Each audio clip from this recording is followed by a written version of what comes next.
Guys, John here for United People's TV with the Manchester United starting 11 prediction for the upcoming match versus FC Midtjylland in the second leg of the Europa League. And we need to make sure we take this competition seriously if we are to qualify for the Champions League next season via the Europa League victory route. And we need to make sure we take every tournament that we have seriously, considering the fact that the Premier League, as much as it's been crazy this season, Manchester United's season has been tumultuous in its own right, and we need to make sure we focus ourselves and fight on all fronts. Enough of that chatter. We'll go straight to looking at the starting 11. I have Sergio Romero in goal. Apparently, news today surfaced that David De Gea did not participate in training today. So today being Wednesday, the day before the match. So hopefully, David De Gea is fit, but if not, Sergio Romero will start. No other options there. With the back four of Cameron Borthwick-Jackson, Daley Blind, Chris Smalling, and Guillermo Varela. Cameron Borthwick-Jackson, he did put in a decent shift, but he did have to come off due to injury. I did see him training today.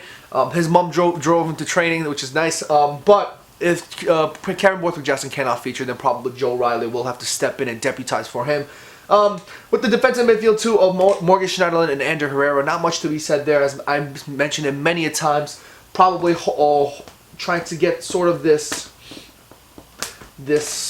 inverted triangle with the single holding midfield pivot, that single pivot role with Morgan Schneiderlin, and allowing the flanks to advance up and allow that industrious box-to-box midfield role to be occupied by Ander Herrera, and give him that opportunity and space and that task of being able to advance through the thirds and link up with the forward players. So that's my defensive midfield 2, or midfield 2, whatever you want to say, with Juan Mata in the number 10 role, Memphis on the left, Lingard on the right, with Martial up top. Martial seems really hasn't been, firing up goals as of late, but you have to give him time up there. You have to get him adjusted back to that starting position at the number 9 role. And Memphis didn't really get to produce much as well, but the first leg against Midtjylland wasn't the greatest, and Shrewsbury wasn't the greatest of opponents either. No disrespect to both teams, but we need to make sure we find that consistency and that rhythm again, and this is the time to be able to do it now.